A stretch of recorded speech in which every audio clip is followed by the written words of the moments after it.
En Afrique, l'accès au financement est un problème central pour les entreprises et particulièrement pour les jeunes entrepreneurs.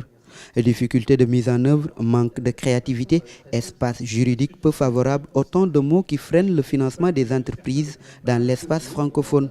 C'est pour faire face à cette situation que les acteurs financiers du monde francophone se sont réunis à Dakar ce mardi dans le cadre du premier forum économique de la francophonie. Contrairement à l'univers anglophone, l'espace francophone ne propose pas de dispositifs de financement assez variés selon les acteurs présents à ce forum. Il faut reconnaître effectivement que dans l'espace anglophone, il y a beaucoup plus de diversité d'instruments financiers qui ont été créés au cours de ces, disons, 50 dernières années.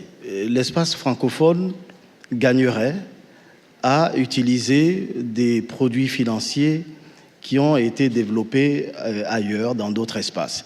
Il s'agira aussi d'harmoniser tout l'arsenal juridique et judiciaire pour pouvoir adapter certains types de produits. Malgré ces contraintes pour accéder aux sources de financement, des solutions alternatives sont proposées.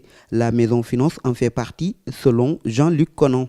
La Maison Finance, pour ceux qui ne la connaissent pas, c'est le chaînon manquant entre la finance dite traditionnelle, disons les banques, et la microfinance qui s'attaque, ou même la nanofinance qui s'attaque vraiment à la très petite finance. Alors c'est le financement typique des PME, TPE et particuliers porteurs de projets. La Maison Finance aujourd'hui, pour le résumer en chiffres, c'est 90% des emplois productifs dans nos pays et seulement 5% des accès au financement. Un autre sujet débattu lors de la rencontre de Dakar, le développement du partenariat public-privé au sein de l'espace francophone. Dans de nombreux secteurs tels que les infrastructures, l'agriculture, l'éducation ou encore le développement à la base, des mécanismes de partenariat existent déjà. Mais sur ce point, il y a également une différence substantielle entre l'Afrique francophone et l'Afrique anglophone, selon les observateurs.